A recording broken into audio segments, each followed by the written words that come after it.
Buenas noches, queridos participantes de la institución ISEDMIA de Iquitos, de la ciudad de Mayna, Nauta, El Marañón, Pucallpa y de otros lugares de nuestra selva peruana. Quien les habla es el doctor Carlos Venegas Montoya y hoy voy a exponer el módulo 3 y el módulo 4 sobre psicología educativa, la especialización que están siguiendo con ISEDMIA. A nombre del señor Luis Lezama Alvarado, quien les habla, va a tener la satisfacción de dictarles a ustedes el módulo 3 y el módulo 4. El módulo 3 en motivación y aprendizaje y el módulo 4 evaluación de los aprendizajes de acuerdo a la especialización que están realizando. Voy a compartir con ustedes entonces, voy a compartir la información, espero que sea de sumo agrado para ustedes.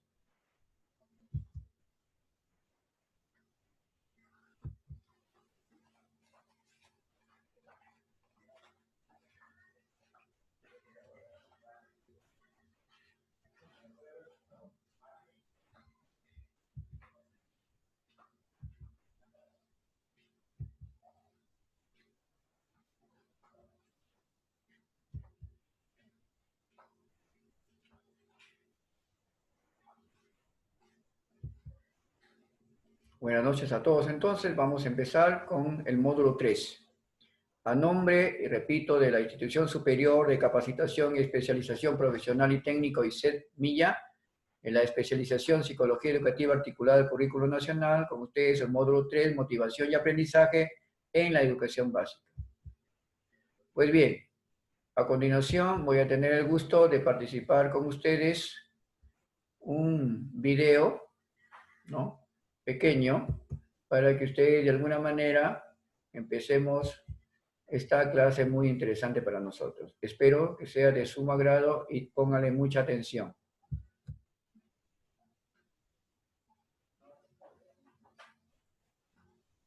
Incluso en tus peores días. Esos días en los que nada te acompaña.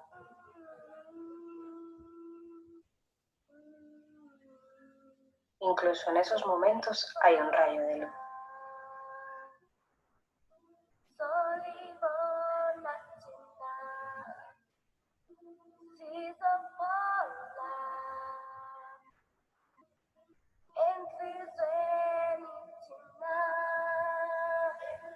Cuando crees que todo está perdido, has de saber que siempre hay esperanza. Esta mañana, además, ni el tiempo te acompaña.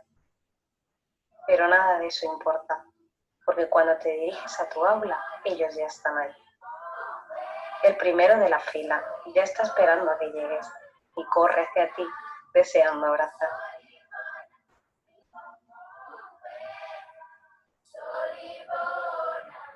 Parece increíble que puedas hacer feliz a alguien tan solo con tu presencia. Y esto es algo que se contagia. Ya no importa que tu día empezara gris, gracias a ellos saldrá el sol. Cuidado, cuidado. Agachado. Uno tras uno, todos tan diferentes, todos tan especiales. Ven aquello que en días grises tú no ves.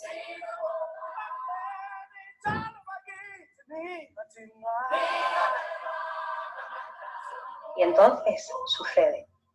Es de esas veces en las que no necesitas decir ni una palabra para que ellos ya estén en marcha.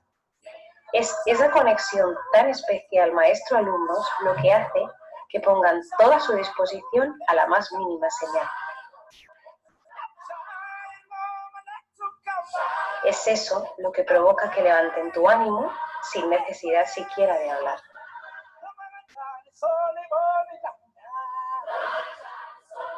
Poco a poco, esa alegría se va extendiendo.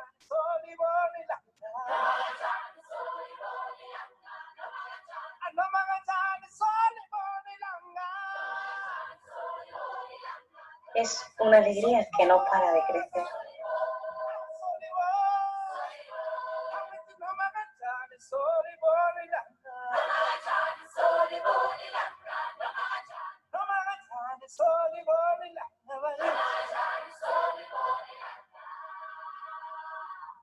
Y es entonces cuando incrementan sus ganas de volar.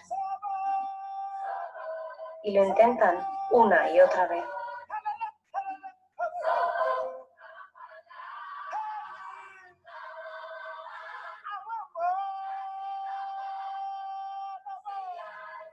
Sin miedo a la caída y siempre con una sonrisa.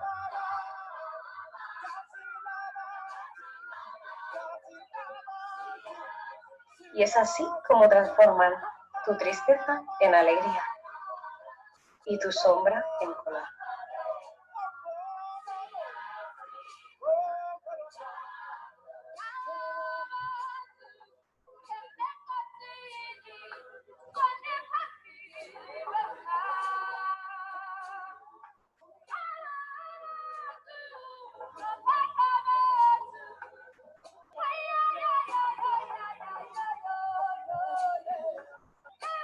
Y aprenden a ayudarse a unos a otros, sin necesidad de mediar una palabra.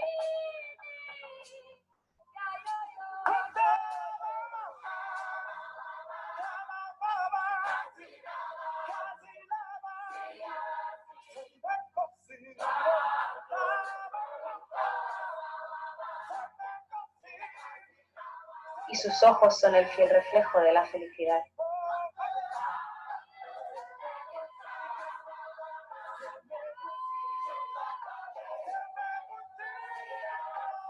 Hoy tú, tan solo con tu presencia, has logrado que vuelen. Por ello, lucha cada día con fe y con fuerza. Lidera con convicción y compromiso. Cree en ti, cree en tus alumnos. Cree en el cambio que es posible. Busca las oportunidades, porque uno no merece una oportunidad si no es capaz de luchar para que otros también la tengan. A eso se le llama educación. Y esa educación transforma. No una charla, pero sí una persona puede ayudar a cambiar tu vida. Y tú puedes cambiar una vida. Tú eres el cambio.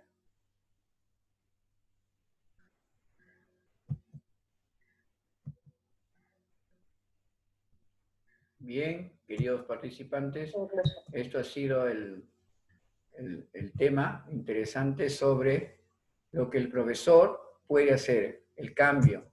Ese cambio somos nosotros, queridos colegas. Muy bien, el tema que nos toca ahora es motivación del estudiante. ¿Qué es lo que le motiva al estudiante para poder aprender, para querer aprender? Es un tema interesante, sobre todo en época de pandemia, el estrés tremendo que están sufriendo nuestros estudiantes, confinados en sus domicilios, el trabajo que está haciendo el padre de familia representando al profesor, esa labor que debíamos hacerlo nosotros en vivo en las escuelas, lo están haciendo los padres en sus casas, en sus hogares, y lo mismo también el esfuerzo que hacemos nosotros los profesores por hacerles llegar, ¿no?, los conocimientos, la realimentación después de los programas del Aprendo en Casa que el Ministerio de Educación ha diseñado. Toda esta problemática tiene mucho que ver con la motivación. ¿Cuán motivados estamos? Este tridente que yo le llamo, ¿no? El tridente está formado por el padre de familia, el estudiante y el profesor. Pues bien, a continuación, veamos ahora un videito más justamente sobre el tema que nos aboca el día de hoy, la motivación.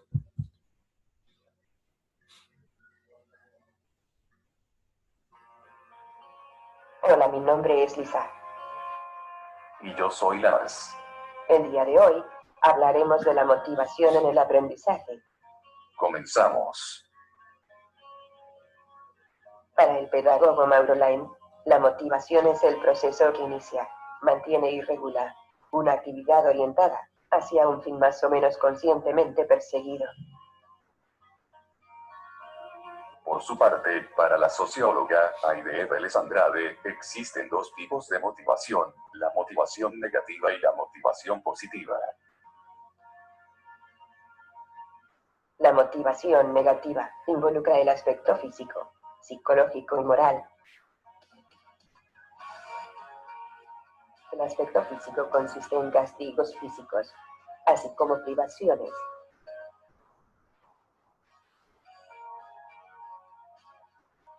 Asimismo, el aspecto psicológico involucra el sarcasmo, el desprecio y las malas palabras. mientras que el aspecto moral consiste en amenazas, humillaciones y asimismo burlas. Por su parte, la motivación positiva puede ser intrínseca y extrínseca. En lo que se refiere a la motivación intrínseca, esta se evidencia cuando existe un interés por la materia en sí misma. Mientras tanto, en la motivación extrínseca, el interés surge como resultado de las ventajas ofrecidas por la materia, por el profesor o por el método que éste emplea, y asimismo, por el grupo al que pertenece el alumno. Los principales factores de motivación son básicamente el profesor, el material didáctico empleado y el método práctico de trabajo usado por el profesor. El profesor, porque su presencia, el tono de su voz, su expresividad, entusiasmo y dinamismo, así como el interés que muestre hacia sus alumnos y de igual manera, sus problemas y aciertos, contribuyen a establecer una buena relación personal y de enseñanza-aprendizaje. Por su parte, el material didáctico porque puede facilitar y amenizar el curso, hacerlo más concreto e interesante. De igual manera, el método práctico de trabajo, porque la aplicación de la discusión en grupos, los juegos y demás actividades pueden ayudar a lograr un aprendizaje significativo. Y por último, ya para concluir, les hablaré un poco de la incentivación. Para el pedagogo brasileño Luis Alves de Matos, la incentivación es la actuación externa, intencional y bien calculada del profesor, para intensificar en sus alumnos, mediante medios auxiliares, recursos y procedimientos adecuados. Todo esto con la intención de lograr la motivación interior necesaria para un aprendizaje auténtico. Espero haya sido de su agrado esta presentación acerca de la motivación en el aprendizaje. Bien, ahí teníamos la presentación de este video sobre motivación positiva extrínseca. Yo quiero resumir este video en lo que a continuación vamos a hacer, es presentar lo siguiente. La motivación, todo se resume en algo que es muy esencial, que algo que me guste. Aquello que hace que el estudiante le guste por el aprendizaje, le guste lo que la profesora o profesor le está brindando, ese me gusta, eso es la motivación intrínseca. O sea, pero que salga de él solo, o sea, o sola, de su interior, no que sea motivado por fuera. Motivación viene de la palabra etimológica movere, movimiento. Ese movimiento hace que las personas puedan realizar un conjunto de acciones, pero ese movimiento hacia el bien común, hacia lo bueno, lo positivo, el aprendizaje, porque también la de otra parte. Entonces, resumimos, la motivación que nosotros queremos lograr en los estudiantes es el me gusta, ¿no? Que lo que hagamos nosotros al chico le guste. No propongamos ideas, no propongamos acciones que al estudiante no le guste. Todo lo que nosotros proponemos, diversas estrategias o acciones que podamos hacer, no necesariamente porque ha dado resultado en otro lugar, al estudiante nuestro le guste, porque las realidades son diferentes. Como señala la concepción, es una atracción hacia un objetivo, un fin. Esa acción del sujeto interno, o sea, del niño, del estudiante, le permite aceptar el esfuerzo que pueda él poner para conseguir ese objetivo de logro. Eso es motivación. O sea, es como un motor que mueve al estudiante la necesidad por aprender. Cuando logremos que ese motor se encienda, camine, es porque habremos logrado que el estudiante esté motivado. No siempre vamos a estar motivados las personas. En época de pandemia, por ejemplo, ¿quién puede decir que tiene una motivación? Pero hay que hacer todo el esfuerzo posible para que estar primero nosotros automotivados, motivar a nuestros estudiantes y por ende al padre de familia, porque el padre de familia está haciendo el papel, el rol del profesor en sus casas, en estos tiempos de pandemia, en el programa Aprendo en Casa. Él está supliendo la acción del profesor. Entonces, ¿cómo lograr ese me gusta? Sin que nadie nos imponga. ¿Cómo incentivamos? Como decía la teoría de la incentivación de este teórico brasileño. ¿Cómo hacer que mi estudiante se sienta motivado? ¿No? ¿Cómo lo incentivo para motivarlo? Para que él por sí solo se acerque y diga, yo quiero aprender hoy día. Es muy difícil, por supuesto, ¿no? Sigamos examinando algunas estrategias. O sea, lo que quiero decir finalmente en esta parte, ¿no? La tarea del profesor se va a ver dificultada si el estudiante no está motivado. Usted le puede poner todas las ganas. Yo puedo ser el mejor doctor del mundo en psicología, en filosofía, en cualquier área, en cualquier forma de conocimiento, el más ducho en conocimiento a nivel universal. Pero si el participante, ustedes, si los estudiantes no están motivados, en vano es mi esfuerzo, porque no le gusta. Así de sencillo. El me gusta es motivación. Miren ustedes, dos palabras, me gusta. O sea, el niño, al estudiante tiene que gustarle las acciones, la programación que usted realiza, las unidades y desarrollo de sesiones cuando se den clases presenciales, debe ser un me gusta. Como dicen los chicos de hoy en día, ¿no? Frente cuando se chatean, cuando envían mensajes por chat, perdón, por WhatsApp, por Facebook, le dan un like. ¿Por qué le dan un like? Porque les gusta. No es que alguien les pagó para que les guste. Simplemente porque les gustó le ponen un like. Así de simple. Eso queremos que nuestros estudiantes hagan con los aprendizajes que les brindamos. Muy bien. La motivación intrínseca, ¿no? La interna, como les digo, procede de sí mismo. O sea, internamente el sujeto se motiva y hace las cosas por sí solo. No necesariamente tenemos que indicarlos, tenemos que a cada momento hacer recordar que haga las tareas, sino que de ellos mismos solitos lo hacen. Van a ver el momento adecuado y lo va a hacer. Pero le va a hacer porque le gusta, así de simple. Por ejemplo, el hobby. Yo tengo un hobby interesante. No sé si a algunos les gusta o no les gusta. Me gusta resolver crucigramas. Me gusta resolver sudokus. Me gusta eso. De repente a otros no. Pero ese hobby de poder llenar crucigramas para otro que puede ser tonto, pérdida de tiempo, a mí me gusta. Y yo lo quiero hacer porque me gusta. ¿Correcto? Entonces, ese me gusta, esa motivación intrínseca, queremos que salga del estudiante, ¿no? Y eso es lo que queremos lograr, ¿no? Un me gusta. Entonces, dice, ¿quién no tiene unos gustos personales y unos momentos y lugares ideales para realizarlos? Felices, activados y absortos. Por supuesto, usted no le puede al estudiante, por ejemplo, dice, usted planifica un paseo de estudios, qué sé yo, y le dice, mira, vamos a ir a Cajamarca. ¿Usted le ha preguntado al estudiante si quieren ir a Cajamarca? ¿Le ha preguntado usted? ¿Usted cree que les gusta? El niño acepta de buenas a primeras porque usted es el profesor y usted es el que manda. Le han vendido la idea de que el profesor es el que manda y es como la mamá en casa y el papá que dicen, amor, pero al chico no le gusta. Es como que a usted, ¿no?, le comprara un vestido, una vestimenta que no le gusta, no se va a poner. Pues. Y para que se ponga va a ser que con autoritarismo, ¿no? Le va a tener que gritar al estudiante para que se vaya de paseo. ¿Cómo hacemos para que le guste sin necesariamente nosotros obligarlos?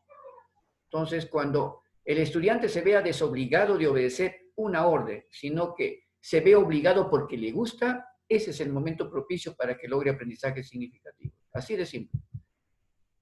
La motivación extrínseca es la externa, la que se da afuera.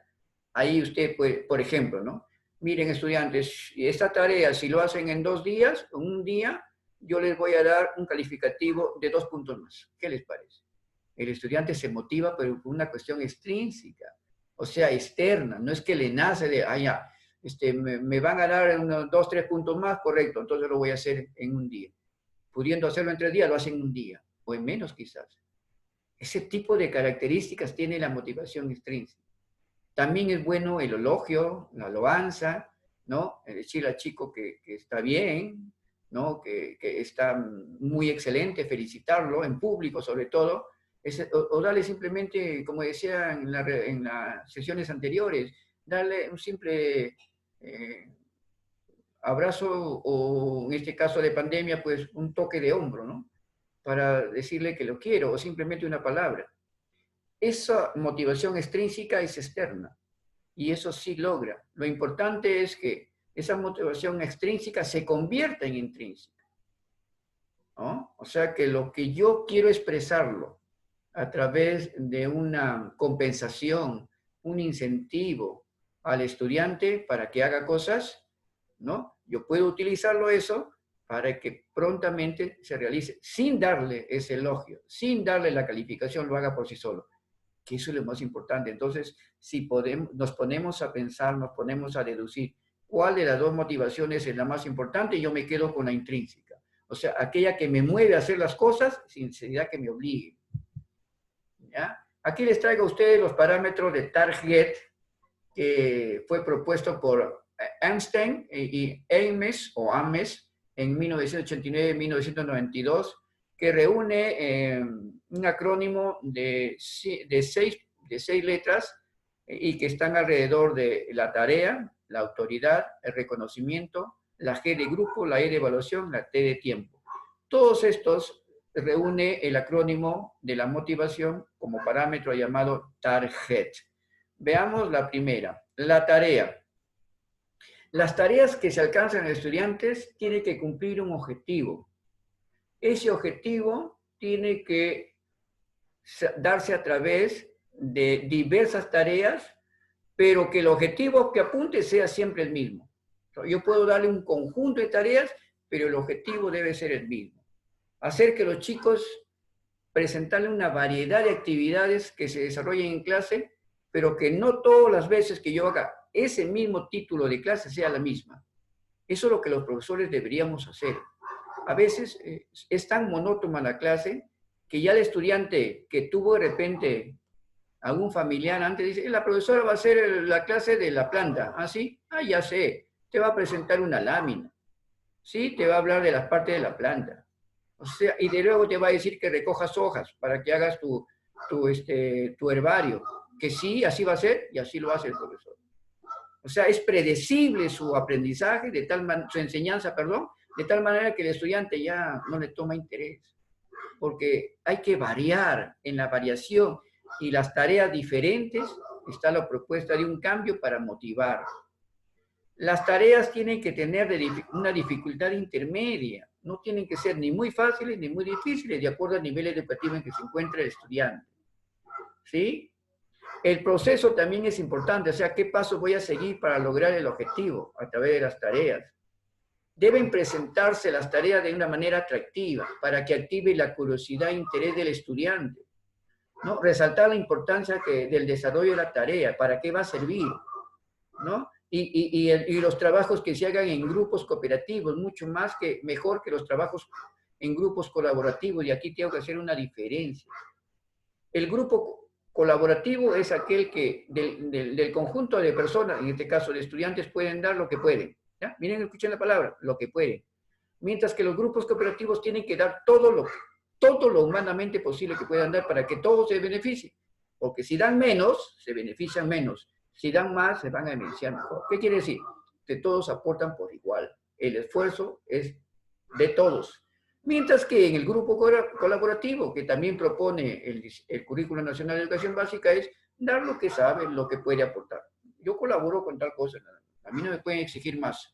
Entonces, lo que se propugna aquí es el grupo cooperativo y que esto se logra a través del aprendizaje cooperativo y que ustedes saben que está señalado como una orientación del aprendizaje.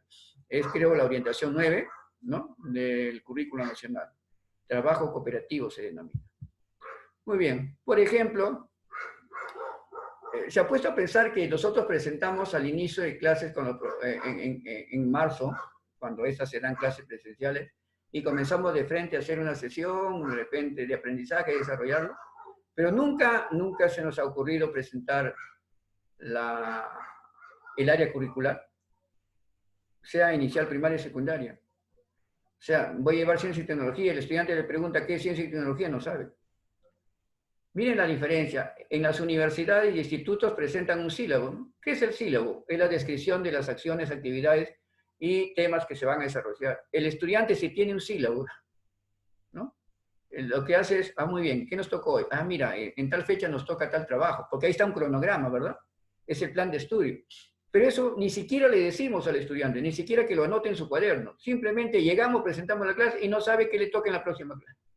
O a lo sumo le decimos, miren, hemos hecho la planta, la próxima clase vamos a hacer forma de hoja de la planta, o clases de hoja o la raíz, el tallo, ¿no? Y a veces ni siquiera decimos eso, simplemente lo presentamos, ponemos el título de atención, el propósito y desarrollamos.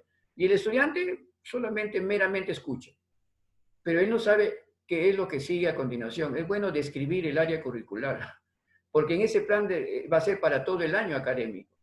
Entonces es bueno que hay estudiantes, no todos, pero sí quisiéramos que sean la mayoría, que al menos se preocupe por qué clase es la que viene para yo prepararme.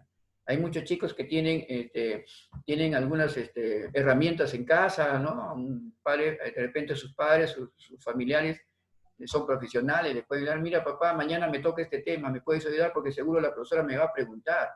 Y qué interesante sería porque el estudiante viene motivado a clase y las preguntas que va a realizar la profesora, rescatando saberes previos a la sesión, el alumno va a responder. ¿Por qué? Porque viene preparado. ¿Se dan cuenta la diferencia? Eso es necesario. Entonces el estudiante, para que se enganche a la clase, debe conocer desde el primer día qué es lo que va a hacer. Yo recomendaría un sílabus. Autoridad. La segunda letra, A. ¿Quién tiene la autoridad? El profesor, por supuesto, ¿no? El profesor tiene que ser colaborativo, tiene que ser guía, tiene que tener un control moderado, ¿no? Indirecto. Debe ser facilitador de la tarea, de las actividades que realice, es el facilitador, el que brinda inmediatamente apoyo. Por supuesto que el trabajo fundamental es el mediador entre el aprendizaje que va a lograr y el aprendizaje que deseamos que logre como objetivo de la sesión, o sea, en lo que se le dice propósito de aprendizaje.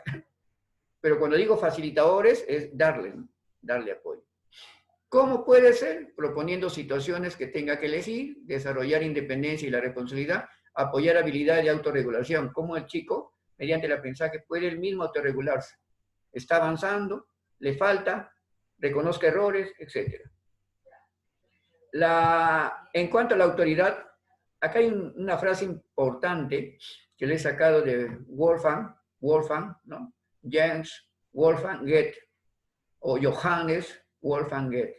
Ustedes saben, el famoso escritor. Él dice, si tratamos a una persona como lo que es, seguirá siendo lo que es. Pero si lo tratamos como lo que podría ser, entonces se convertirá en todo lo que puede llegar a ser. Miren esa frase de Goethe, ¿no?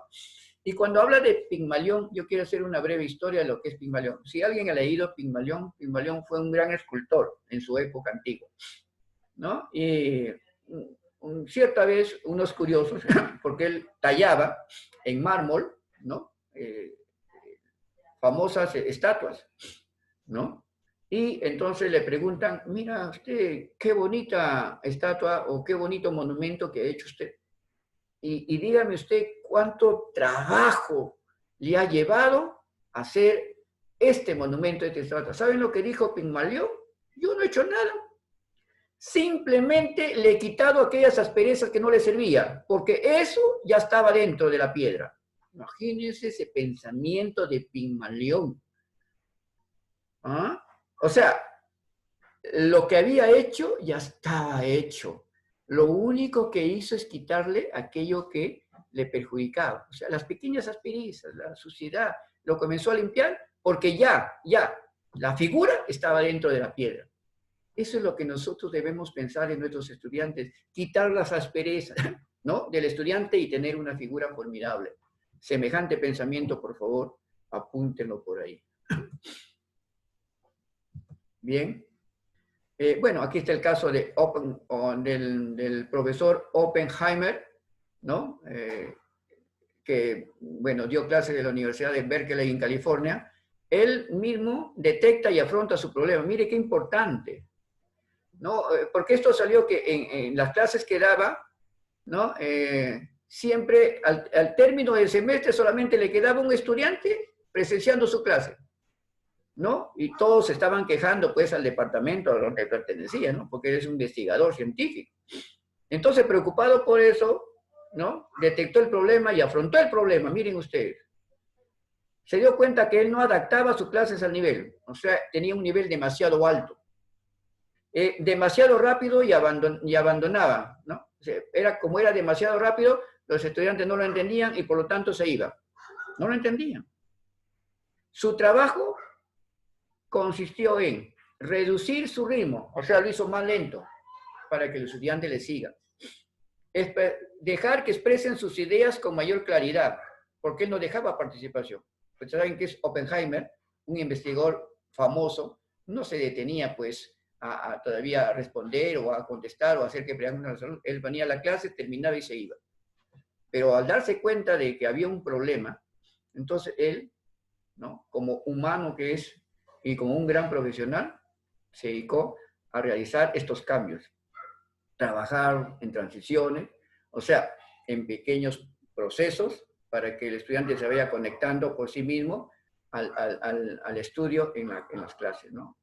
Entonces el resultado fue que todos permanecieron, las aulas llenas, cuando él hizo ese cambio. Qué bonito el ejemplo de Oppenheimer en que nosotros debemos. Nuestra clase lo estamos haciendo demasiado aburrido, nos hemos puesto a pensar, estamos de repente haciéndolo muy rápido o también demasiado lento, nos hemos preguntado de eso, estamos dando participación a los estudiantes para que nos puedan de repente hacer preguntas e interrogantes que nos puedan incomodar y por eso lo hacemos rápido. ¿Es eso el problema? Entonces, por favor, reflexión. El profesor más estimulante que había tenido, le habían dicho sus estudiantes a Oppenheimer. Aquí es la reflexión. El profesor, su papel ha cambiado, y eso lo sabemos. Facilitador, mediador de aprendizaje, motivador del estudiante, la forma como despierta la curiosidad para la investigación, del aprender a aprender, o sea, la autonomía del estudiante. El profesor 3C, 3R, 3C, 3E. Bueno, 3C porque está conformando la primera letra de la palabra cercano. El profesor tiene que ser cercano ¿a quién? Al estudiante. Mire usted. Como Oppenheimer se dio cuenta, primero era muy alejado, hacía su clase, se iba. Nadie se osaba hablar con él. Es más, nadie se quedaba también. Confía, debe confiar en el esfuerzo que hacen los estudiantes. Debe ser empático con ellos. Que los resultados que va a tener, así sean errores, del error va a aprender el estudiante. Debe ser un comunicador permanente, debe estar informando. Debe ser un experto en el manejo de la materia que está, o del área curricular que está manejando. Debe estar encaminado a los objetivos, debe ir en forma clara, el horizonte debe ser claro, debe situarse en la trayectoria para llegar al fin. La finalidad, la meta tiene que ser determinada, no tiene que estar deambulando. Debe ser entusiasta, la tercera E, entusiasta con sus alumnos, que sus alumnos participen. Eso es un profesor reflexivo. La tercera letra, la R, de tarjeta, estamos viendo el parámetro. Valoración de los alumnos. Hay que valorar la participación de los chicos, hay que elogiarlos. Aun cuando se equivoquen, hay que decir que su participación fue buena y que pueden mejorar. Tampoco nos queremos que buena y ahí quede, ¿no? Sí, está muy bien, puedes mejorar, pero estás yendo bien, hijo, ¿no?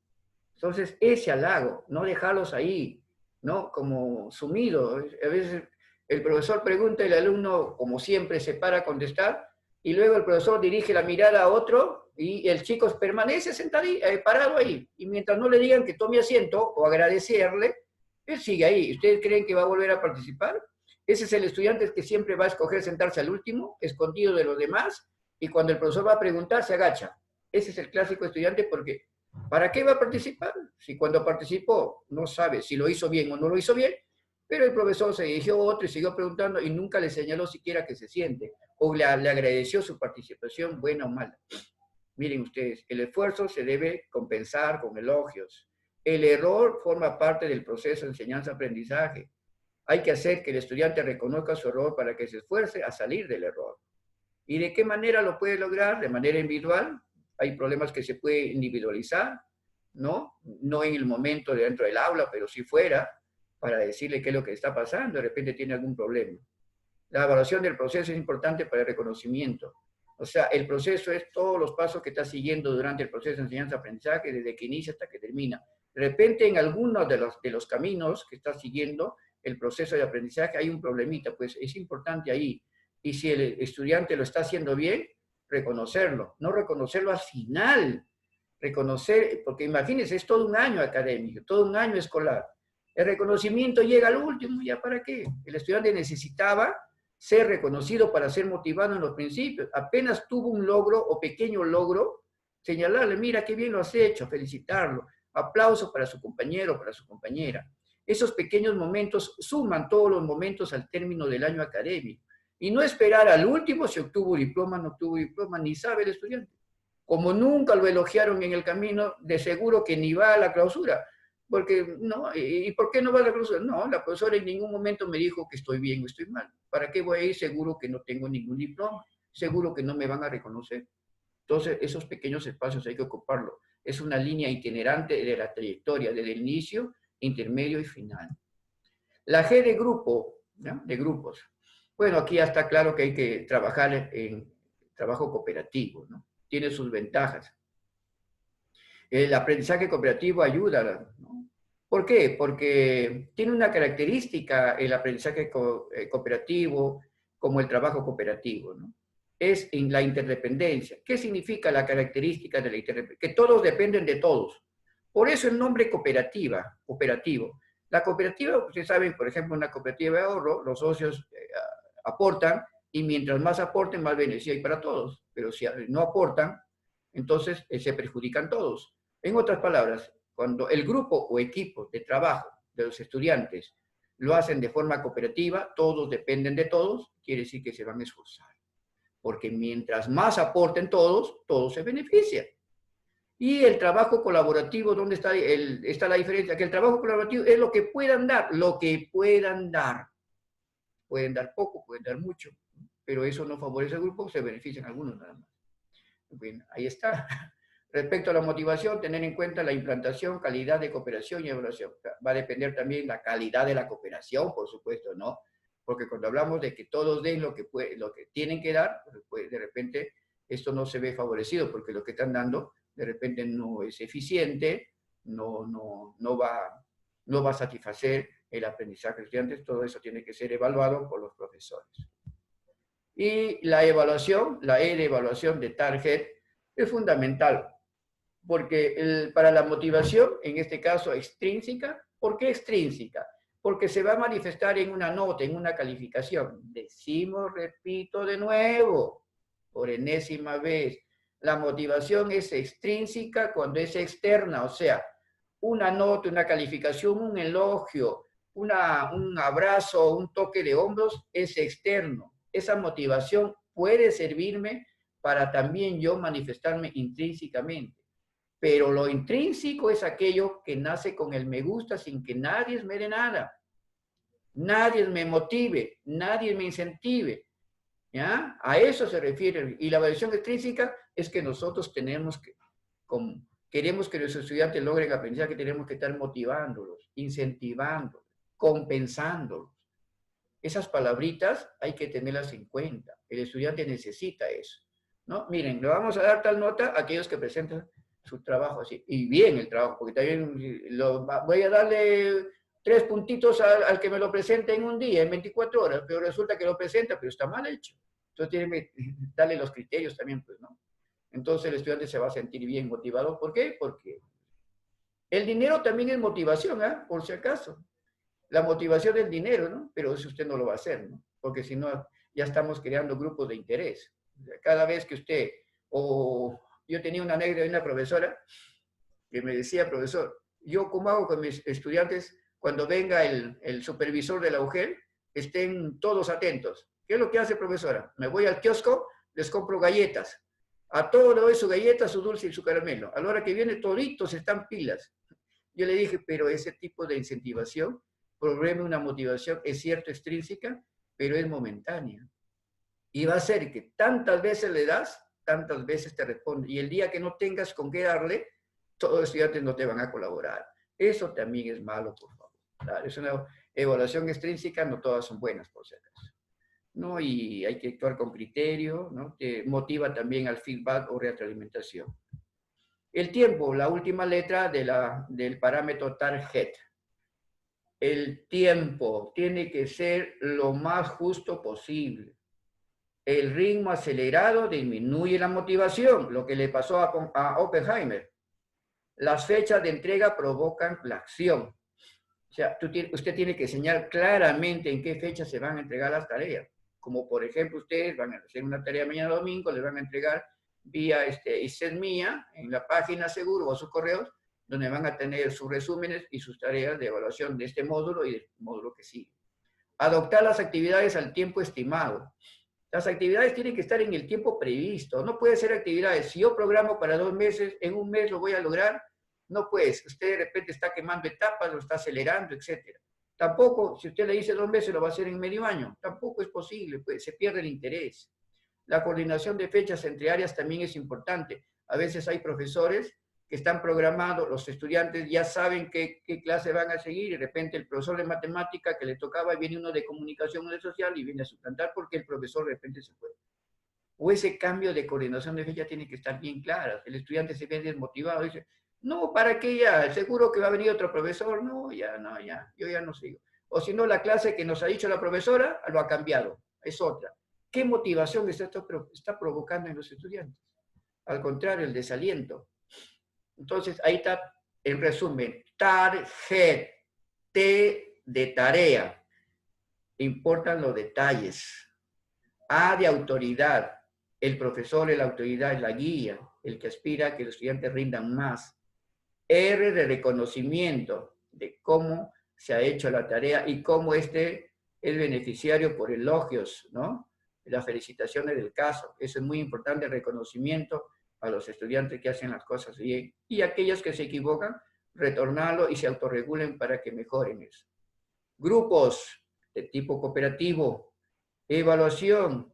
Hay que actuar con criterio de evaluación, por ejemplo, una evaluación de rúbrica o lista de cotejo, y hacer la realimentación de aquello que no se ha completado, ha quedado algo en el aire o alguna dificultad que los estudiantes, usted lo detecta a través de la evaluación en el proceso del desarrollo de la sesión, ¿no? En el cierre. Y el tiempo tiene que ser el justo, no más ni menos, sino tiempo justo. Las ideas principales que podemos resumir. La motivación es vital para el aprendizaje, de hecho. El profesor es parte importante de la motivación, ya lo vimos. No podemos apoyar en diferentes aspectos en un taller para mejorar la motivación. O sea, podemos apoyarnos en este parámetro de target. Sería muy importante que lo tomen en cuenta. La planificación de las actividades dentro y fuera del aula es esencial. No solamente estar encerrado en 4 paredes. Los objetivos deben ser asequibles, o sea, deben llegar al estudiante. Esto debe ser de fácil conocimiento y manejo por ellos, ¿no? Que no sean ni muy complejos ni muy sencillos, ¿no? El nivel de exigencia tiene que ser ni bajo ni muy alto, sino intermedio. La evaluación es clave, los criterios deben ser claros, donde ellos alcancen el objetivo. Debe haber realimentación, aquello que se desconoce, o para profundizar más el tema, o los conocimientos no van a quedar diluidos. Usar metodologías variadas, ¿no? No solamente las clases magistrales, sino otro tipo, ¿no? De fuentes positivas, de repente de ensayo, de repente con presencia de otras personas, ¿no? De algunos entendidos. Bueno, si trata el tema de salud, pues invitar de repente a alguien de la posta, qué sé yo, a un profesional. Ser profesores reflexivos, motivar al estudiante del área o asignatura en el curso y en el grado. Eso es todo, mis estimados participantes. ISEDMIA los saluda. Y en estos momentos estamos terminando el tercer módulo. Ahora vamos a pasar al cuarto módulo de evaluación de los aprendizajes.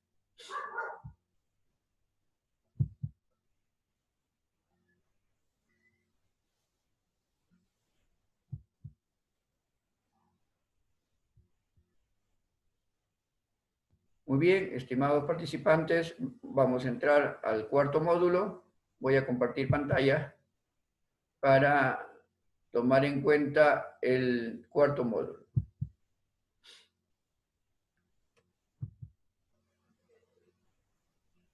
Bien. Dentro de del cuarto módulo, la evaluación de los aprendizajes en la educación básica, debemos conocer la importancia que tiene en estos momentos la evaluación para los estudiantes. ¿No? De verdad, no sé, en un conversatorio con algunos colegas en la mañana no sabíamos realmente cómo se va a evaluar a estudiantes en trabajo remoto educativo. No sabemos en estos momentos qué herramientas se va a utilizar para la evaluación, quiénes son los que van a culminar el grado y pasar al grado subsiguiente, o cómo es que aquellos estudiantes que no han tenido por X motivo, y son una gran parte, no es una minoría, sino que hay estudiantes que no tienen las herramientas como la internet, como el celular, la radio, la televisión, no sé. Por eso es fundamental este módulo hablar de la evaluación de los aprendizajes en la educación básica. Muy bien, quiero compartir con ustedes un video interesante de la doctora Lourdes Orellana Torre, que es una pedagoga, una doctora que habla muy importante, quiero que le presten mucha atención, es fundamental para proseguir.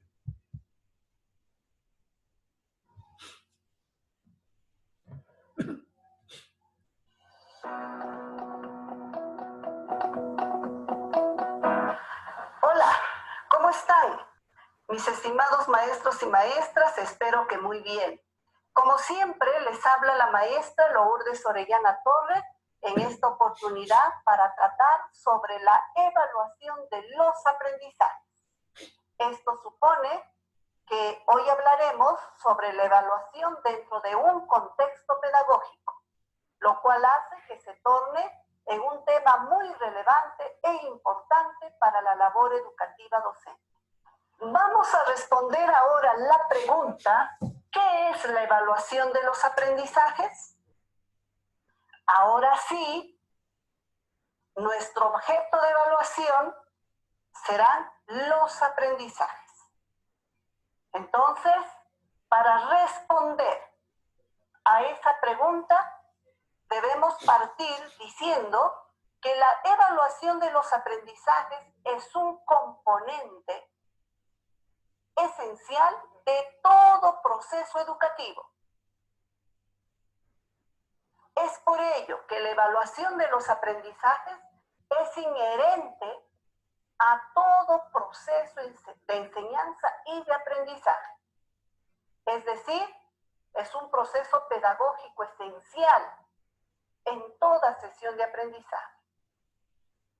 Esto significa también que no podemos lograr aprendizajes si no realizamos la evaluación respectiva de ese proceso que hemos seguido para lograr los aprendizajes que nos hemos propuesto en nuestros estudiantes. Veamos aquí cómo se va a dar la medición, la valoración y la toma de decisiones en la evaluación de los aprendizajes. En primer lugar, la medición. Esencialmente hemos dicho que es comparar. En este caso debemos comparar aprendizajes. Después de la comparación de aprendizajes, nosotros vamos a poder observar, recoger y analizar información significativa respecto de las posibilidades, necesidades y logros, y en este caso logros de aprendizaje de los estudiantes. Luego de esa comparación de aprendizaje que ha traído como consecuencia el determinar posibilidades, necesidades y logros de los estudiantes, pasamos al proceso de valoración. Es decir, estos logros que nuestros estudiantes van teniendo, yo voy a atribuirle un valor con la finalidad de reflexionar y emitir juicios de valor. Mi juicio de valor puede ser que su logro de aprendizaje está en inicio, que su logro de aprendizaje está en proceso, que su logro de aprendizaje está en un nivel previsto o está en un nivel destacado. eso es un juicio de valor, es una valoración que yo hago. De acuerdo a esa valoración, yo tomo decisiones. Esas decisiones tienen que ser decisiones pertinentes y oportunas para el mejoramiento de los aprendizajes de los estudiantes, a efecto de qué? De que si la valoración ha sido, por ejemplo, que su logro está en inicio, se revierta esa situación a un logro, por lo menos en proceso, y que mejor si fuera logro destacado. Entonces, miren ustedes, la secuencia que sigue, la evaluación de los aprendizajes, ¿a efecto de qué? De que realmente nosotros empecemos de la medición y terminemos en una toma de decisiones que al final sea productiva para los estudiantes y siempre apuntando al logro de los aprendizajes previstos. Para entender mejor, a ver,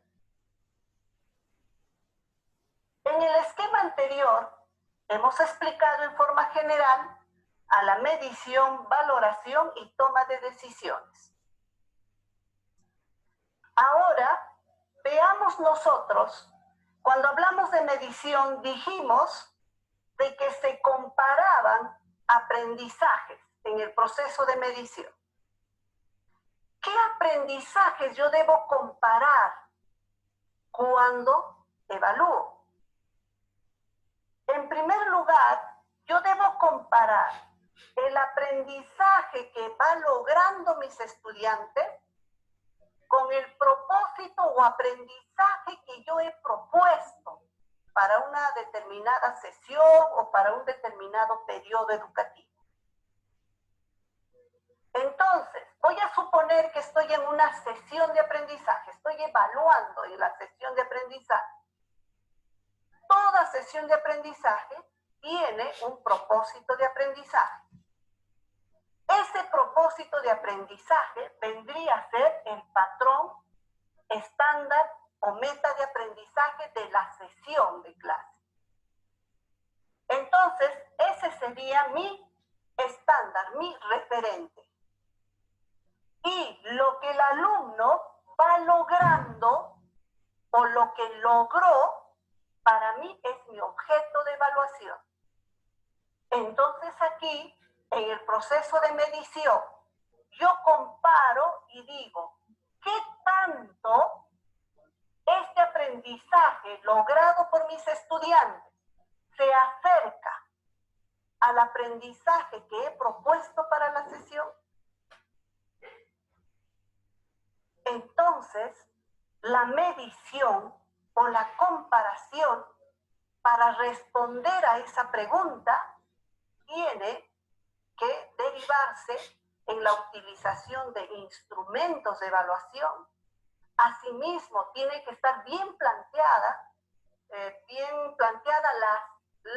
la evidencia de evaluación a efecto de que esa medición tenga datos o información que me sirva para realizar una buena valoración, una valoración objetiva, que refleje realmente el avance de mis estudiantes. Entonces aquí, de acuerdo a esa valoración, de acuerdo a qué tanto el aprendizaje logrado está cerca al aprendizaje propuesto, es que mi valoración será que tal vez está muy cerca, que tal vez ha sobrepasado la expectativa o la meta, o tal vez que está en inicio, y al final yo diré, si está en logro en inicio, eso se va a derivar recién en una calificación, que seguramente es una calificación desaprobatoria. Y luego de ello, lo más importante importante es la toma de decisiones. Decidir qué hacer ante los resultados y la valoración que he dado dentro de todo este proceso de evaluación de los aprendizajes. Mis queridos maestros y maestras, espero que les sirva para que ustedes en su...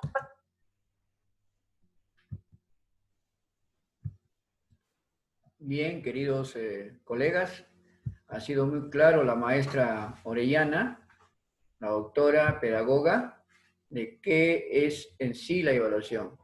Se dan 3 procesos: medición, valoración y toma de decisiones. Ahí está todo. Es el objeto del aprendizaje que ha logrado el estudiante versus el estándar que he propuesto para que logren los aprendizajes. Mejor dicho, el estándar me va a señalar como referente el logro del desempeño en el aula o la competencia que quiero lograr al final de un periodo. Eso está clarísimo.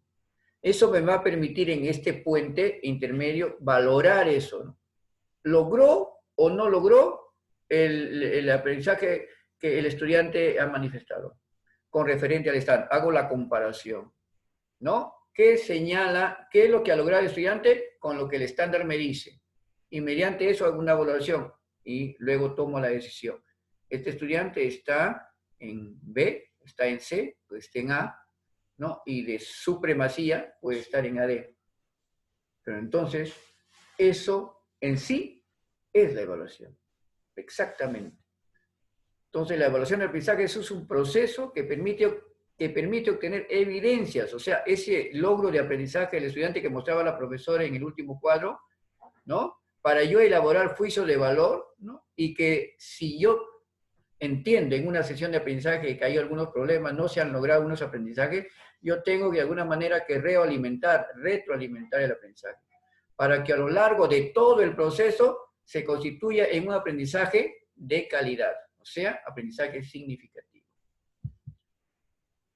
La evaluación, medición y evaluación, una gran diferencia entre lo que es medir y lo que es evaluar. Eso también hay que tenerlo clarito. La medición proporciona información. La evaluación juzga dicha información. La medición es tipo cuantitativa. En este caso, es a través de las letras, ¿no? A, C, B, A, D, en forma ascendente, o en forma descendente a D, A, B o C. Mientras que la evaluación, la medida es cualitativa, o sea, mide la calidad de los aprendizajes, que para nosotros es lo más importante. En este caso es la evaluación formativa. Ambas, ¿no?, se ocupan del rendimiento del estudiante, ¿no? Ambas, de alguna manera, concurren en un propósito de aprendizaje, que al final esto va a hacer que el profesor, como decía la profesora Orellana, tome una decisión en base al estándar en comparación con el objetivo, en este caso el logro que el estudiante ha mostrado. Los tipos de evaluación también hay que tomarlos en cuenta por su intención, diagnóstica, formativa y sumativa. La diagnóstica, tener muy en cuenta, nos ayuda porque nos da información en esta prognosis antes de el proceso de enseñanza-aprendizaje, de cuán avanzado está el estudiante, qué es lo que le falta. Entonces, de algún modo, ¿no?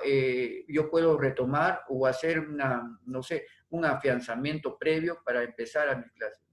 Porque puede ser que generalmente se hace a inicio de año. Yo recomiendo que se haga también después de las vacaciones intermedias, porque el estudiante a veces viene cero, o sea, viene totalmente nulo, porque, bueno, en el juego, etc. Estoy hablando de las semanas que se dan de vacaciones intermedias en un periodo de tipo presencial, ¿no? En este caso que estamos en tiempo remoto, es imposible, pues, ¿no? Pero de todas maneras se va a tener que evaluar. Ya lo hemos dicho, ¿de qué manera? No se sabe, el Ministerio de Educación no lo tiene claro todavía. Muy bien, de tipo formativo, ya lo sabemos, el aprendizaje es significativo como un proceso a lo largo de todo el año académico, y sumativo, que es la calificación, ¿no? La que de alguna manera le va a otorgar una calificación, en este caso de tipo literal. Ahora, esa evaluación sumativa de tipo literal, A, D, A, B o C, debe ser interpretada por si acaso. Eso sí, hay que tenerlo muy clarito. Por el tipo de agente evaluador interno, que en este caso es el profesor, puede ser autoevaluación en el aula, el propio estudiante puede autorregularse, puede autoevaluarse también. La heteroevaluación de un agente externo muy pocas veces se da, pero en este caso el agente sería el profesor, y la coevaluación es la evaluación entre los pares, entre estudiantes, ¿no? El estándar de comparación puede ser de tipo normativo y de tipo criterial. Es muy importante el tipo criterial porque nos permite utilizar herramientas o instrumentos de evaluación, como por ejemplo la rúbrica, ¿no? Los momentos de la evaluación son inicial, procesual y final, ¿no? De alguna manera, lo más importante de esto es el proceso, ¿no? Se evalúa el proceso, ¿no? Y al final se obtiene un producto que al final va a arrojar una calificación, que eso es cierto, de forma sumativa. Y puede ser también los tipos de evaluación de forma de extensión global y parcial. Generalmente esto se da en los institutos o universidades. Muy bien, hay lo que es la evaluación formativa de las prácticas que más impactan en el aprendizaje, ¿no? Aquí los efectos del aprendizaje, ¿no? Cómo modifica en forma oportuna el proceso de enseñanza-aprendizaje en base a las necesidades del estudiante. Se tiene en cuenta, en este caso, las necesidades, características, demandas e intereses de los estudiantes, ¿no? La evaluación formativa también es lo contrario a la evaluación sumativa, eso lo tenemos claro. Mientras una se ocupa de la calificación cuantitativa, la otra es de tipo cualitativa, ¿no? La evaluación formativa. La evaluación formativa es lo contrario a la educación sumativa, está claro. En la evaluación formativa la retroalimentación es un aspecto fundamental. Es necesario que se dé la retroalimentación como parte del proceso de enseñanza-aprendizaje cuando se evalúa y notamos de que los estudiantes necesitan un mayor afianzamiento, ¿no? La retroalimentación lo tomo como algo que hay que dar en falta de, y no necesariamente esas dificultades que tienen algunos estudiantes lo vamos a dar a ese grupo de estudiantes, porque si no, sería eso de que yo le digo la discriminación. A veces solemos cometer algunos pequeños errores, ¿no? Y que en suma son errores muy graves. Decir, por ejemplo, bueno, me voy a quedar con este grupo de estudiantes porque los voy a reforzar, los voy a alimentar porque parece que hay un problemita. Por más suave que le diga, los estudiantes, o sea, que han logrado y que usted no los señala que se queden en el aula, o les señala con otro ejemplo, ¿no? Bueno, voy a volver a alimentar porque algunos estudiantes no han podido de repente entender y comprender. No, ahí está, hay una discriminación. Es, mira, y bueno, ¿qué pasó? ¿Quién es el bueno? ¿Quién es el malo? Me parece que la orientación va más que todo para orientar las dificultades que tienen los chicos. Como dice, ir desatando nudos, ¿no? Esto mejora la práctica pedagógica porque se parte de la reflexión, ¿no? De cuán efectivo es el proceso de enseñanza-aprendizaje del profesor, o sea, cuánto mi enseñanza logra aprendizajes significativos en mis estudiantes. Entonces, sí hay que realimentar, sí hay que aplicar el feedback, pero esa forma de hacerlo es para todos, ¿no? Profundizando en aquello que creemos que ha habido dificultades. Y eso se da en el proceso de cierre en la sesión, cuando se hace preguntas en el proceso pedagógico de evaluación, ¿no? La evaluación formativa, entonces, ayuda a los estudiantes a aprender mejor, lleva a cabo un seguimiento continuo de desarrollo y evolución del proceso de aprendizaje, ya sabemos, se da durante todo el proceso, y en el momento que presenta dificultades, inmediatamente retomamos, ¿no? Inmediatamente ahí ajustamos. Eso es lo importante de la evaluación formativa. El único foco de la evaluación formativa es recoger evidencia de los aprendizajes, por supuesto. Y esta evidencia tiene que ser interpretada, tiene que ser utilizada por los profesores, justamente, y también por los estudiantes. Ellos también tienen que de alguna manera autorregularse, ¿no? Tomar decisiones acerca de lo que están realizando, ¿no? Y cómo los próximos pasos que va a seguir en el proceso pueden ellos realimentarse, así también ellos. De alguna manera también sirve a los estudiantes para que mejoren sus aprendizajes. Y a eso se da en la exposición anterior, la motivación, ¿no? El profesor puede motivar al estudiante para que supere los resultados de su propio aprendizaje, ¿no? Esa autorregulación es muy importante, que reconozca sus errores, reconozca sus dificultades y reconozca también hasta dónde puede llegar, de tal manera que él por su propia decisión pueda continuar buscando información, ¿no? Autoeducarse, ¿no? Y eso es muy importante. La evaluación formativa, ver el rol protagónico que tiene el estudiante. La evaluación formativa está apuntando siempre al estudiante, ¿no? Para mejorar. Él es el protagonista, no tanto de él y sus pares, ¿no? El profesor siempre tiene que buscar la forma como lo involucra, ¿no? En todos los momentos en el desarrollo de la sesión aprendizaje, para ver las metas que quiere lograr, ¿no? Ser partícipes también el estudiante y el profesor en el desarrollo de su clase, ya que el profesor es un mediador, preguntando, contestando preguntas, facilitando información, facilitando material de repente, sea en lo que fuera, en una clase de repente que pueda ser en el laboratorio, por ejemplo, ¿no? Darle todo el apoyo para el manejo de los instrumentales, etc. Dependiendo del tipo de área que está desarrollando, ¿no? Y eso va a hacer que los chicos, de alguna manera, se retroalimenten, él y sus pares. Porque hay chicos que se autorregulan, ¿no? Y se retroalimentan en grupo. Mira, esto en grupo, en equipo, o sea, esto me parece que nos falta. A ver, queridos compañeros, que la profesora me parece que aquí nos está apoyando. A ver, ¿qué hacemos? Profesora, por favor, ayúdenos. Entonces, eso es lo que busca el estudiante, ¿no? Muy bien. Veamos. Bueno, la evaluación por expansión, un concepto de expansión. Bueno, creo que eso también lo hemos visto, pero lo voy a dar lectura.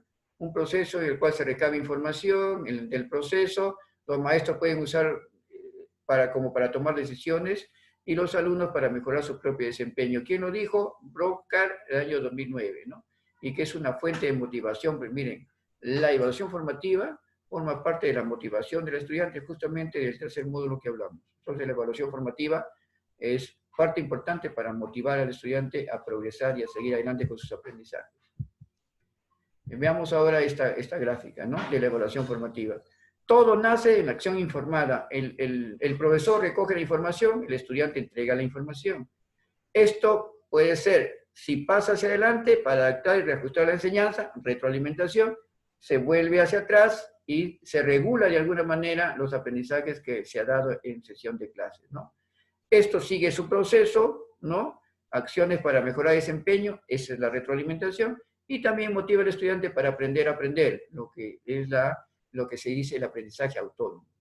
Y acá recojo la información de la OCDE, la Organización para la Cooperación y Desarrollo en Educación, que señala que el propósito de la evaluación formativa, miren lo que se señala, es conducir a los estudiantes a desarrollar sus propias habilidades de aprender a aprender, que a veces se denominan también estrategias metacognitivas, la metacognición.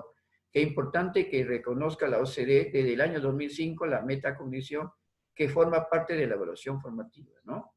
Es una parte interesante. Ahora, en cuanto a la evaluación sumativa o de resultado, este cuadrito lo sintetiza todo. La evaluación sumativa nos informa. ¿Qué nos informa? El estado final de los estudiantes en relación al objetivo propuesto, en este caso el propósito de aprendizaje. Para decidir mediante esa calificación, su estado final nos señala que se debe hacer la aprobación o desaprobación del estudiante, ¿no? En este caso será a través de la calificación literal, de acuerdo al Currículo Nacional de Educación Básica. Aquí les traigo un cuadro comparativo entre evaluación formativa y sumativa. La formativa mejora la práctica docente. En la sumativa asigna solamente calificaciones. La formativa prepara, planifica y desarrolla estrategias. La sumativa se aplica al final de cada proceso de enseñanza. La formativa, los errores son oportunidades para mejorar los aprendizajes. En la sumativa evalúa el producto, que es lo que se obtuvo, y al final va a terminar en una calificación, en este caso literal. La formativa retroalimenta la enseñanza y aprendizaje para mejorar los aprendizajes y da un juicio al alumno de cómo está, ¿no? Nada más. La formativa regula, toma decisiones y mejora el proceso significativo. La sumativa le permite promocionarse o no promocionarse el estudiante de acuerdo al resultado. La formativa será durante todo el proceso de enseñanza-aprendizaje, desde que inicia hasta que termina. Y la sumativa es el final de acuerdo a bimestre o trimestre de los resultados, es de tipo cuantitativo 100%. No entendamos que cuantitativo es numeral, sino cuantitativo. En este caso nosotros tenemos la evaluación de forma literal que se tiene que interpretar, ¿correcto? Y la formativa, el objetivo es buscar formas de enseñanza-aprendizaje, y el objetivo de la sumativa, su objetivo es el resultado final que obtenga el estudiante, su calificación en la libreta, y luego se toma la decisión de informar a los padres de familia. Por otro lado, ¿qué es lo importante de las evaluaciones? Su confiabilidad y validez y rigurosidad. Tipo informe de investigación, de tesis, qué sé yo. Igual, en este caso, ¿no? La evaluación de las evaluaciones es la confiabilidad. ¿Qué validez le das al instrumento que utilizas, ¿no? O sea, por ejemplo, yo digo, ¿qué validez le voy a dar entre una lista de cotejo y una rúbrica? Para mí lo más importante es la rúbrica porque es valorativa.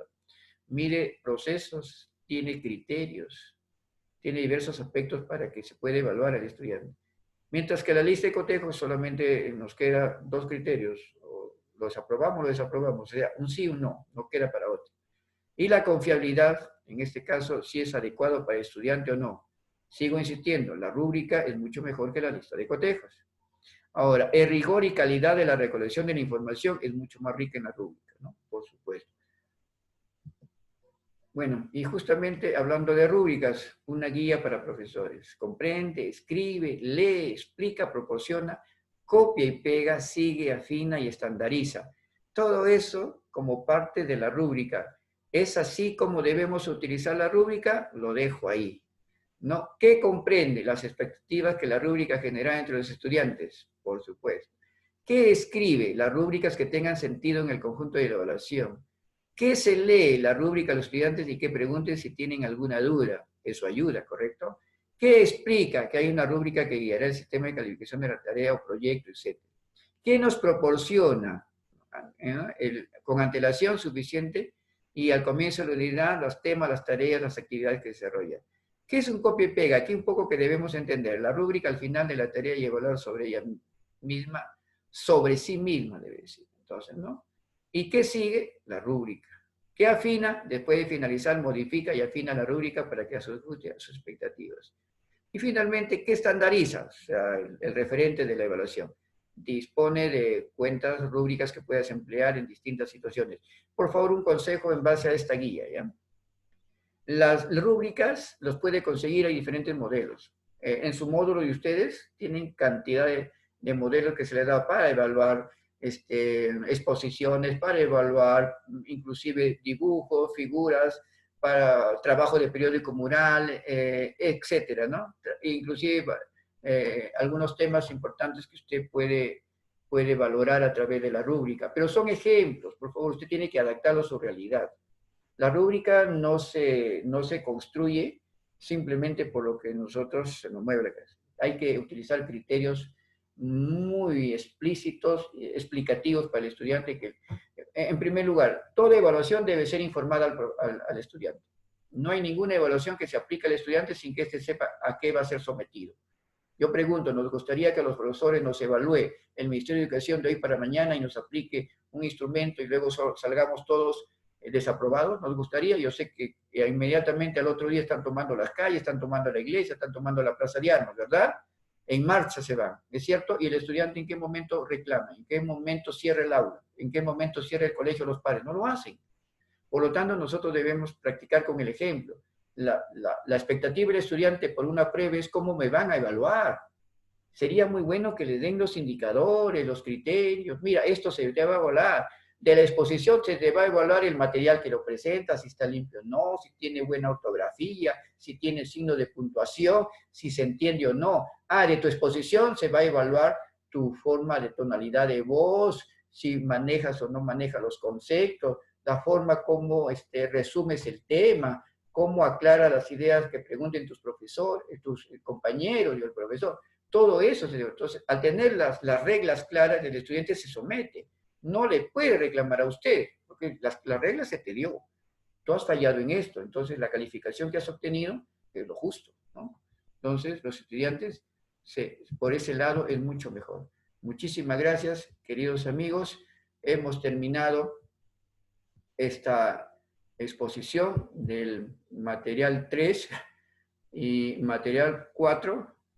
Y lo que queremos es en estos momentos darle algunas indicaciones a ustedes. Uno, el día de mañana, ISEDMIA va a colgar en su página o le va a hacer llegar a su correo el material de resumen del módulo 3 y el módulo 4. Además, cada resumen viene con una hoja en Word, que es una evaluación formativa de ese módulo.